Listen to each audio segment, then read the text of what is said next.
کجای شیما؟ همه یه خونه رو داشتم دنبالت میگشتم. بفرمایید آقا. یه کاری باهات داشتم عزیزم. دستور بدین آقا. اول فکر کن.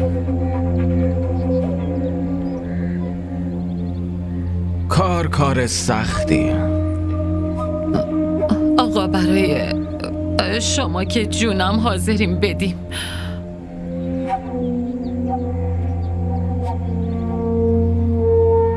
جون تو نمیخوام،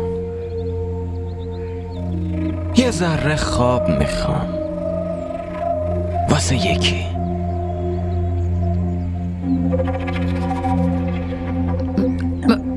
من نفهمیدم آقا. همین الان داشتم میدیدم که آسیه ازت خیلی حرف شنوی داره. هرچی بگی قبول میکنه. اون منو مثل مادر خودش میدونه. اینو بگیر، بریز توی نوشیدنیش، بعدم بده بخورت. اما آقا من میشنیدم بیبی من کرده که دیگه بچه ها تو نبینی، درسته؟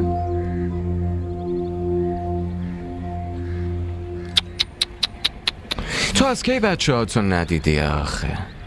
و به نظر میرسه تا آخر عمرت نتونی ببینیشون. داشتم فکر میکردم که تو خیلی بهمون خدمت کردی. فقط این کار کوچیکو انجام بده. من مسئولیت اینو میگیرم که تو بتونی بچه هاتو ببینی. واقعا آقا بچه هامو میبینم. تو فکر میکنی من دارم به دروغ میگم؟ نه خیر آقا، منظور من این نبود.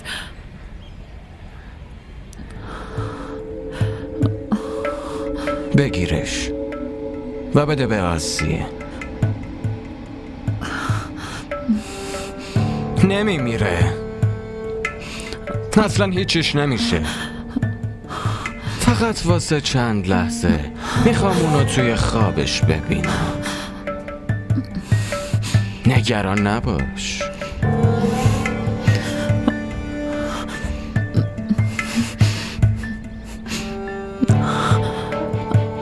بگیرش.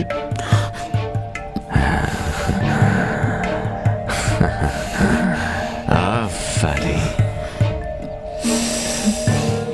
آقا من فعلا میخوام که ازتون درخواست کنم حکم دستگیری سروان شاهنواز رو بهم بدین. بله آقا، من کاملا مطمئنم. ضمناً آقا ما تا وقتی دستگیرش نکنیم نمیتونیم که مجرم اصلی این پرونده رو شناسایی کنیم. بله آقا، متشکرم.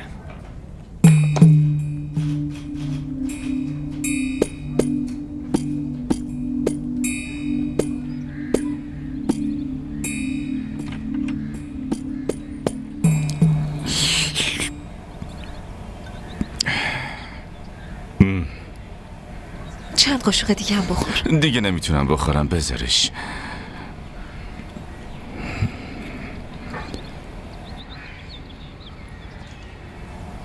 این چیه؟ دارو تو بخور.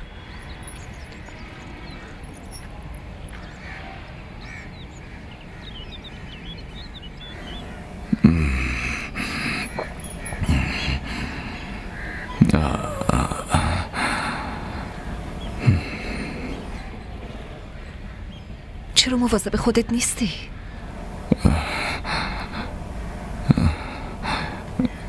برای کی مواظب خودم باشم؟ برای کی زنده بمونم؟ هیچ کیو ندارم. نه ماما، نه بابا، نه خواهر و برادر، نه زن و بچه. هیچ کیو ندارم. یعنی منم نداری؟ نمیتونی به خاطر من مواظب خودت باشی؟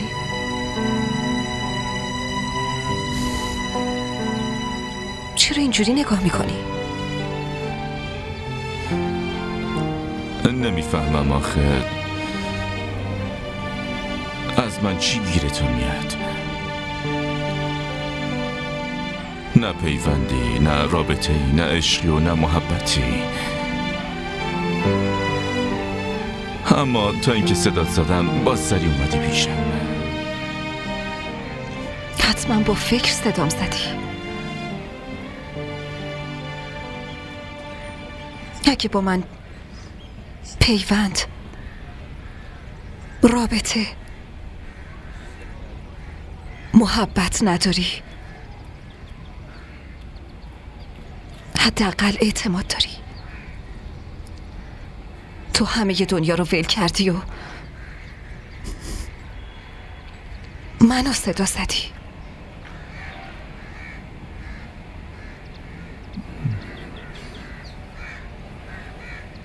حالا پاشو برو، من خوبم. تنها بودم، یه خورده ترسیدم، ولی دیگه پاشو برو. باشه میرم.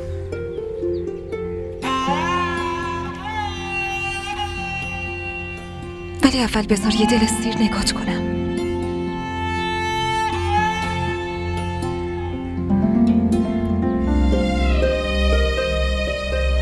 نمیدونم دیگه فرصتی پیش بیاد یا نه.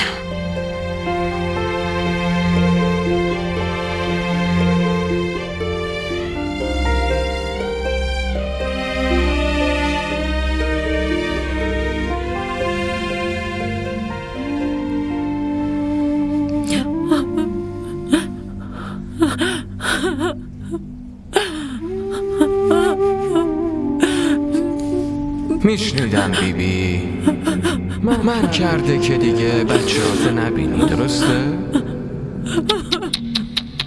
تو از کی بچه هاتو ندیدی آخه؟ و به نظر میرسه تا آخر عمرت نتونی ببینیشون. فقط این کار کوچیک رو انجام بده. من مسئولیت اینو میگیرم که تو بتونی بچه هاتو ببینی. منو ببخش دخترم، منو ببخش آسیه، منو ببخش آسیه، خواهش میکنم.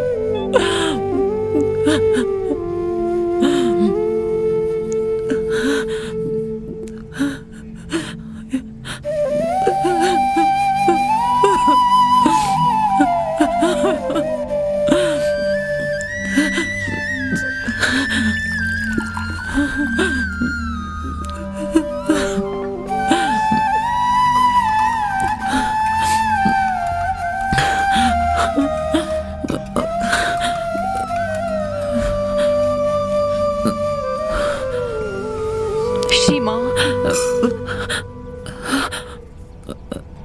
بله خانم. چی شده؟ چرا گریه میکنی؟ من پیاز خورد میکردم.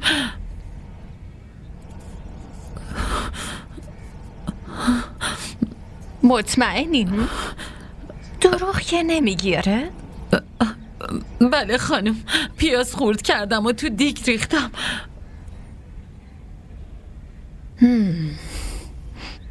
درسته.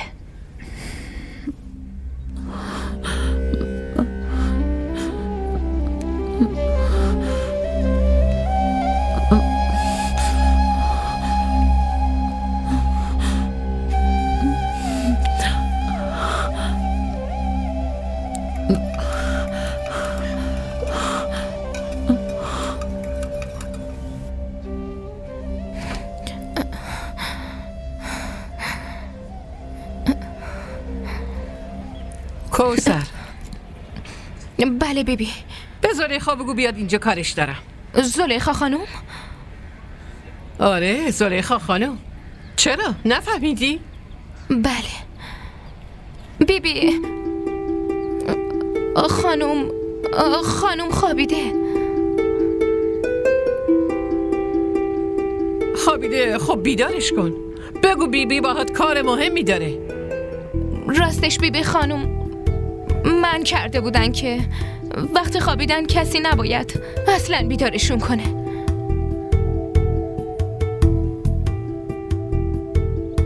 تو رو من کرده نه؟ برو اونور. بیبی لطفا نرین، خانم عصبانی میشن.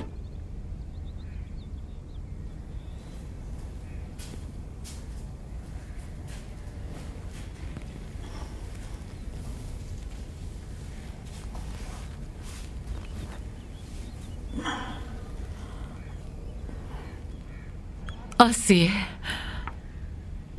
بگو خاله. دخترم شیر بخور. چرا؟ هیچی، همینجوری. امروز زیاد کار کردی نه؟ حتما خسته شدی. دیگه خسته نیستم، عادت کردم. بازم شیر بخور، برای سلامتیت بهتره. خاله نگران نباش، فردام کارامو میکنم. مطمئن باش فعلا نمیمیرم. دشمن تو بمیره با این حرفات که منو دیوونه کردی آخه. نبینم دیگه از این حرفا بزنی. تو هم سر هر چیزی عصبانی میشی. بده من، میخورم.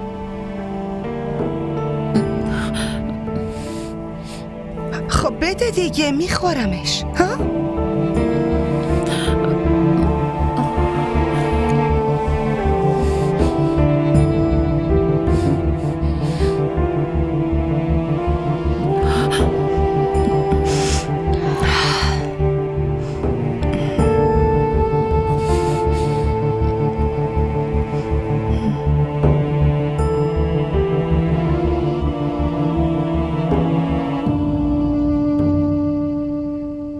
مگه نگفتی زلیخا خوابیده؟ پس اون کجاست؟ بهم میگی یا نه؟ میگم بیبی. سلام بیبی. جهانزیب، کجا داری میری؟ میخوام آسیه رو ببینم، نکنه که فرار کرده. فعلا بهتره نگران زنت باشی. آسیه چی شده؟ آسیه نه، از زلیخا حرف میزنم. اون چه شده؟ از خونه رفته بیرون. حتما رفته خونه باباش. این کجاش نگرانی داره بیبی جان؟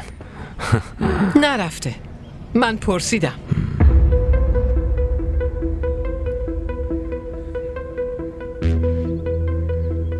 پس کجا رفته؟ بگو.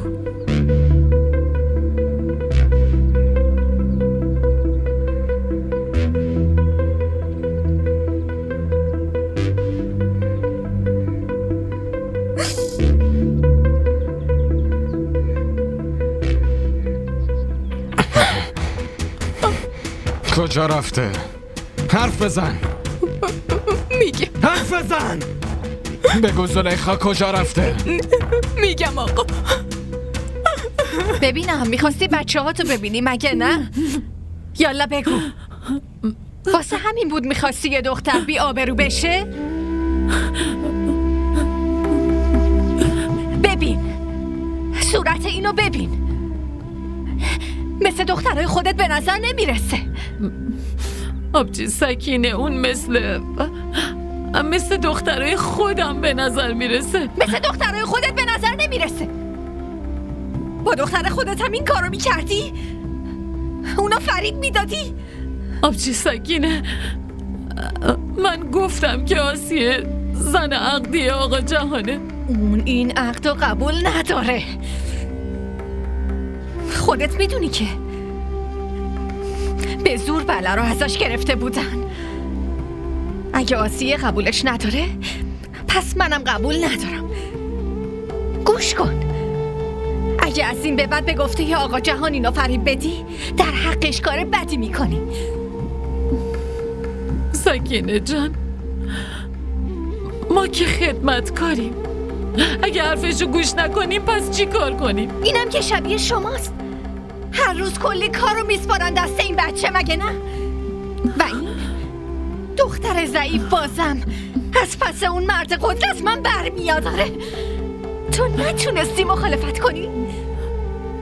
خب بیشتر از این چی میشد؟ تو رو میکشت؟ مگه الان خیلی داری زندگی میکنی؟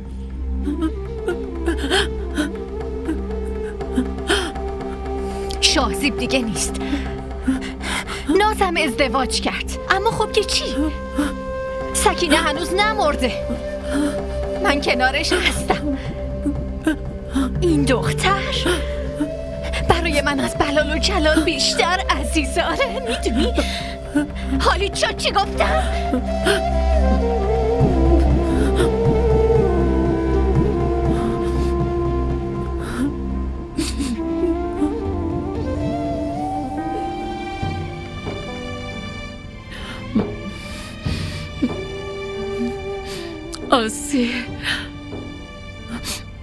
آسیه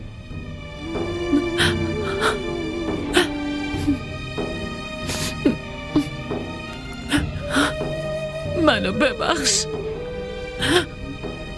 از خالت اشتباه سر زد. منو ببخش عزیزم. من اشتباه بزرگی کردم. منو ببخش عزیزم. نه خاله، عذرخواهی نکن. لازم نیست.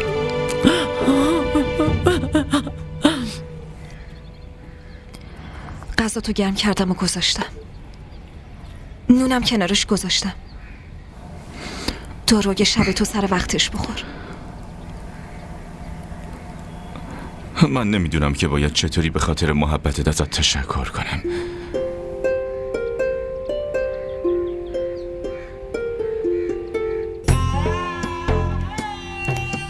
دیگه با اجازت میرم. نه خیر، بشین.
جلسه رو شروع کنیم.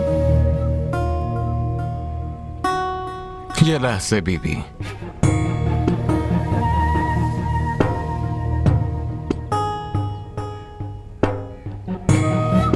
تصمیم امروز رو بذارین من بگیرم.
هنوز از اینجا نرفتی؟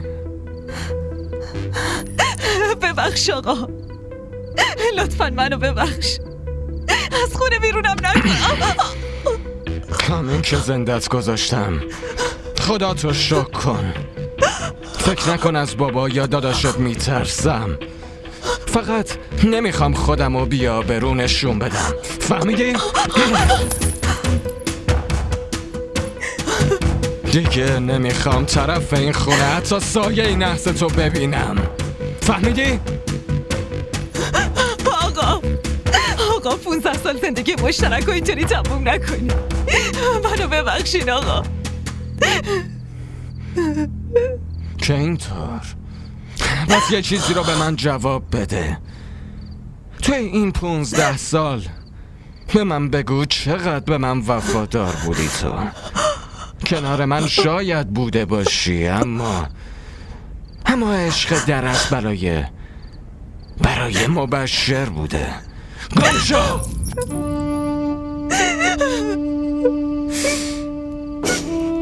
من امروز فهمیدم که وقتی کنار تو میشستم و وقتی تو داشتی چشاتو میبستی تو فکر اون بی غیرت بودی و عشقت برای اون مبشر عوضی بوده. تو هیچ وقت عشقت برای من نبوده زلیخا. برو گم شو. نه آقا، طلاقم نده، منو طلاق نده. من با این لکه اینک چی کار کنم؟ من مهریه نمیخوام آقا، من نمیخوام ازدواج دومی هم بکنم. اگه میتونستم باش ازدواج کنم از اول میکردم، اما سهم دارایی من مال اون میشد. وقتی قبلا این کار نشده پس الان چطور بشه؟ منو طلاق نده آقا، منو طلاق نده. طلاقت ندم برای آزادت بذارم که آبروی منو همه جا ببری؟ تو واقعا هیچی نمیفهمی زلیخا، هیچی. من قسم میخورم دیگه هیچ وقت تو رو نمیبینم. آره، هیچ وقت نمیبینیش. آره، تو این خونم نمیمونم، فردا میرم.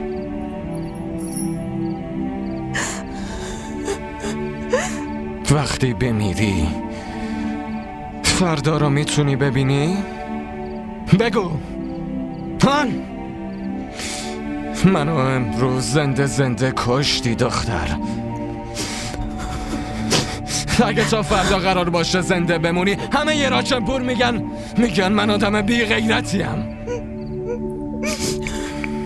وسایلتو جمع کن و از این خونه گم شو.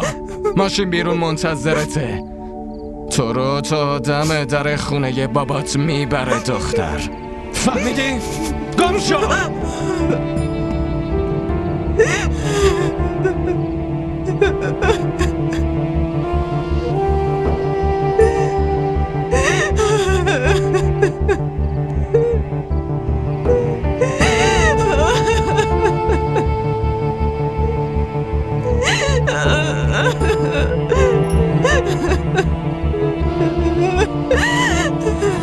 حالا میخوای حرف بزنی بگی چی شده؟ یا میخوای همینطور گریه کنی دخترم؟ چی شده؟ چرا این وقت شب از خونه اومدی؟ بگو، حرف بزن. بابا اون منو از خونه بیرون کرده. کی؟ عمه؟ نه جهان. اونو این همه جرأت؟ آروم باش، وجاهت اسلحه رو از دستش بگیر. اول کامل حرف خواهرتو بشنو و بعد عصبانی شو. خب بگو دخترم، چرا تو رو از خونه بیرون کرده؟ بابا جون اون که با حرفم نمیزنه.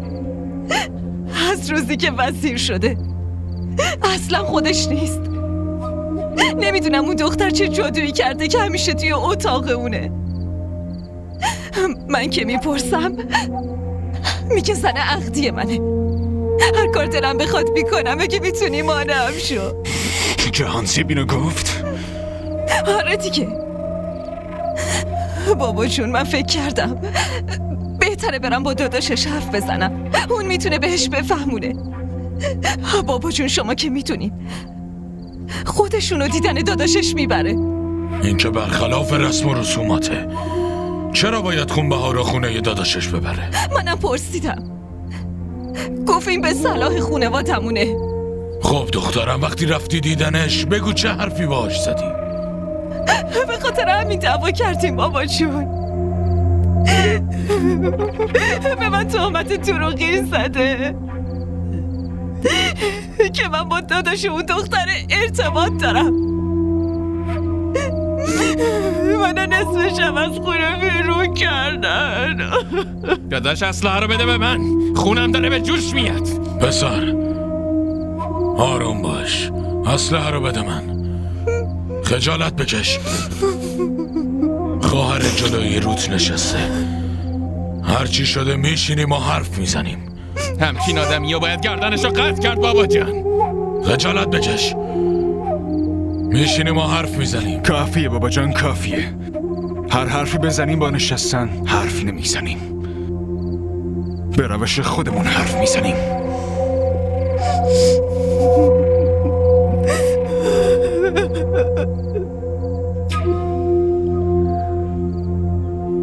من چه تقصیری داشتم بیبی؟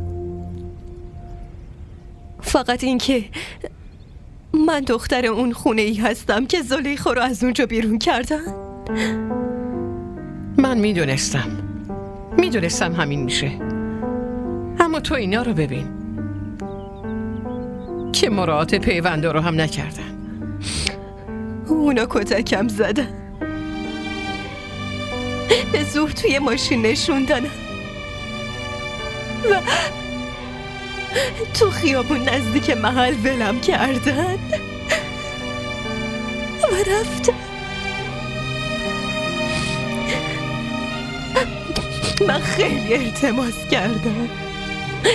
التماس کردم که منو تو خونه برسونن، اما نه خیر. و من گوش ندادم. گریه نکن. گاهی اینطوری میشه.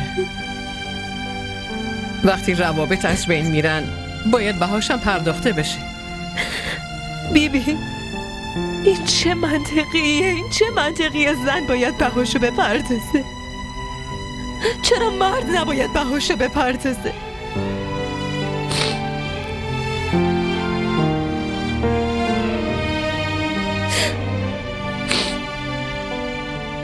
به جهان زیب نگو. اگه اون بفهمه یه اشتباه دیگه میکنه.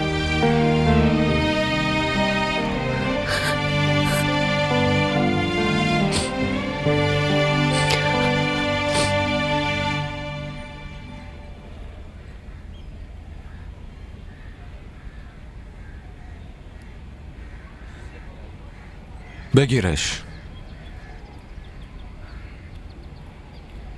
آقا باید چی کار کنم؟ خودت میدونی باید چی کار کنی.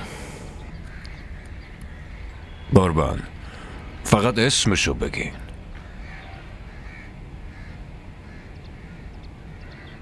مبشر.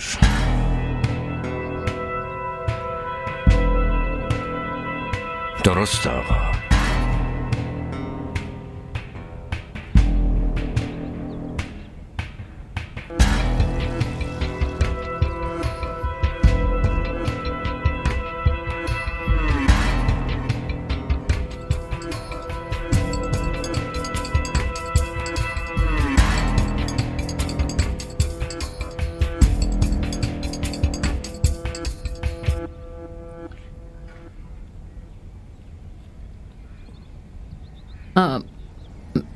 بیبی، میخواستم یه چیزی بهتون بگم.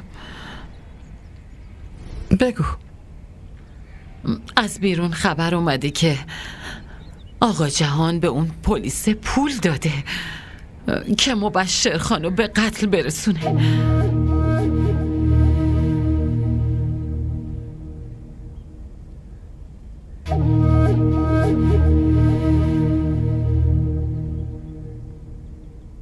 نه نمیخواد.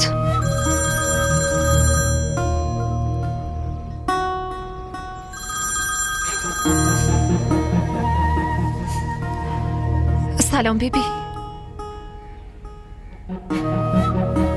چی شده؟ همه چی خوبه نه؟ خوب نیست زلیخا. مگه چی شده؟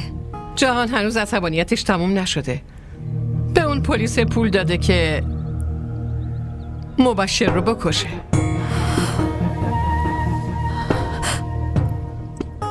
من میترسم به دست مبشر بمیره. شما مگه با آقا جهان حرف نزدین؟ اون کجا دیگه به حرف من گوش میده؟ فقط حرف خودشه. فقط همین یه پسرم مونده، نمیخوام از دستش بدم. زلیخا، تو یه جوری به مبشر پیغام بفرست که روستا رو ول کنه بره جای دیگه، اینجا نباشه. بگو زلیخا، بگو این کارو میکنی. آره حرف میزنم، پیغام میفرستم. خیلی ممنونم زلیخا، خدا بهت عمر طولانی بده.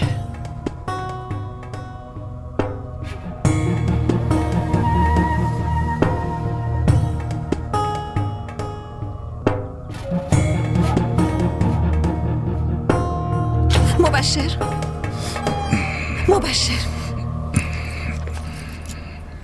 چی شده زلیخا؟ جونه در خطر مبشر. کی بهت گفته؟ همه تماس گرفته بود. اون منو فرستاده تا بیام اینجا باهات حرف بزنم.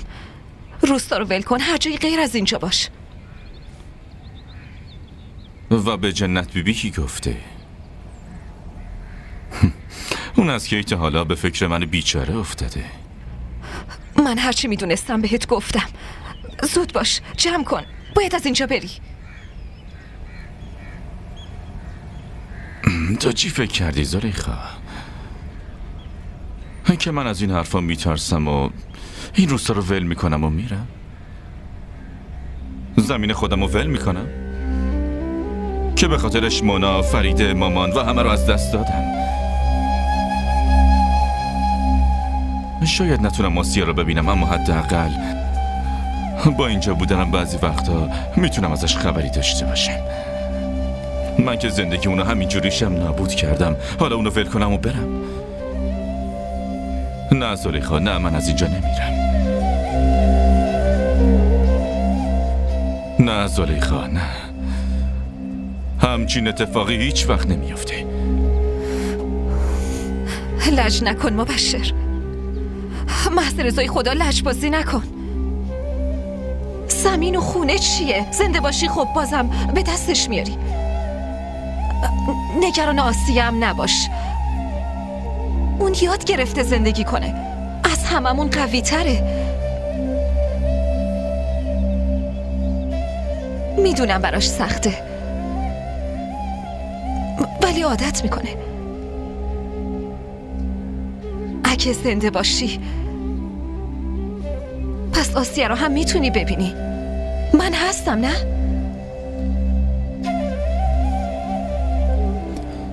و تو چی میشی زلیخا؟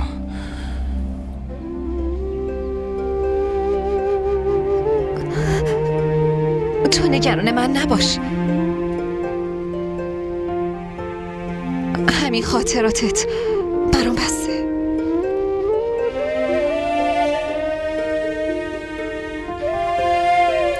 بقیه زندگیمو باهاش میگذرونم.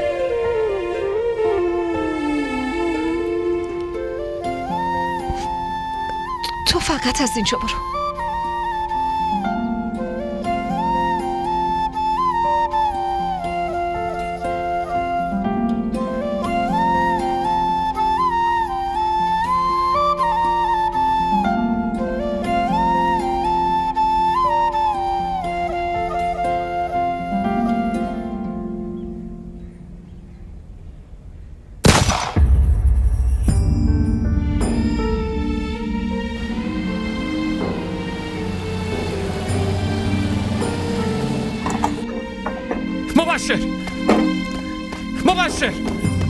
مبشر مبشر صدامو میشنوی؟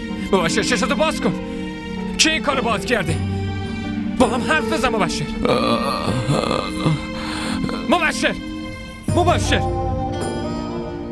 مبشر مبشر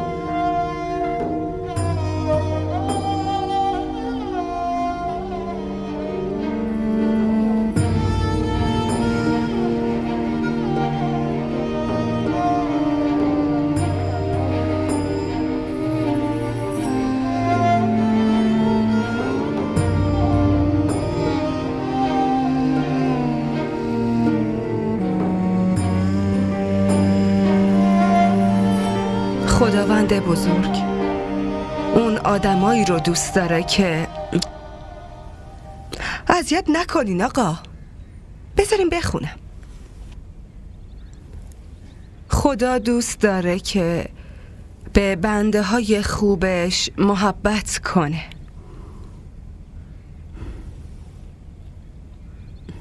باشه بیاین. میدونین که نمیتونم خوب بخونم.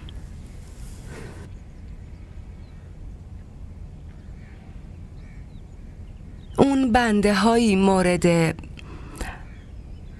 لطف خدا قرار میگیرن که بتونن به همه آدم های دیگه محبت کنن.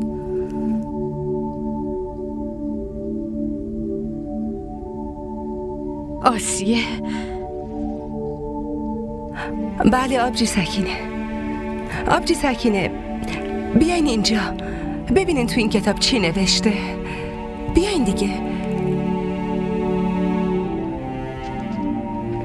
در تاریخ اسلامی برای خدمت به خلق خدا مثالهای زیادی وجود داره. آسیه.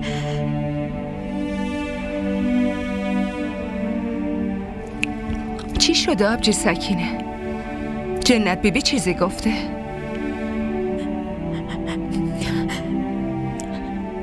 به حرفم گوش کن، خیلی مهمه.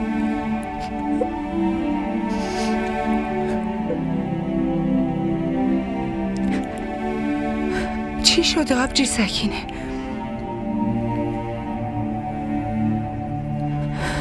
بگو دیگه.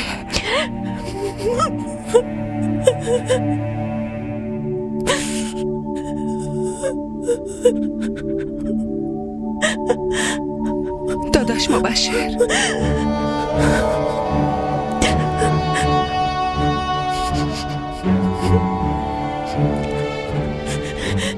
مبشر رو کشتن. یکی اونو کشته. مبشر رو کشتن. آسیه.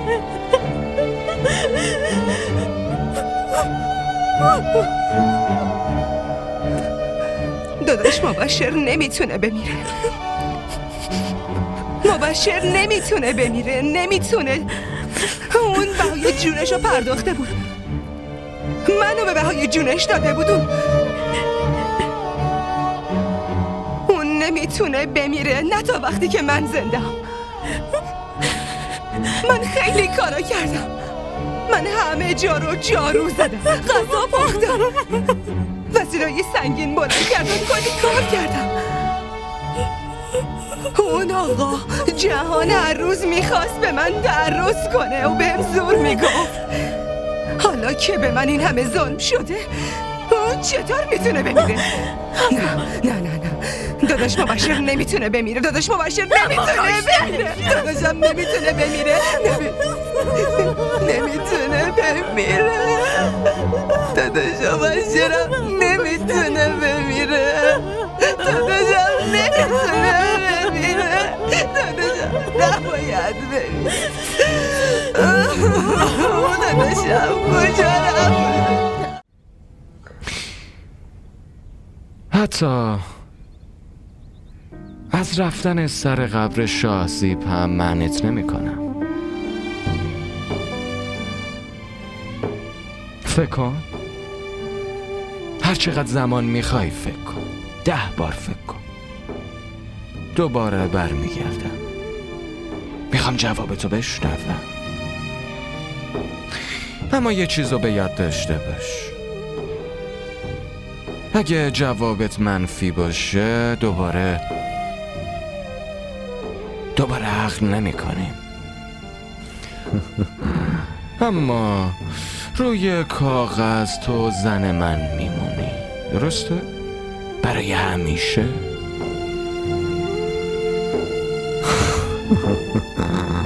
حرف منو میفهمی عزیزم؟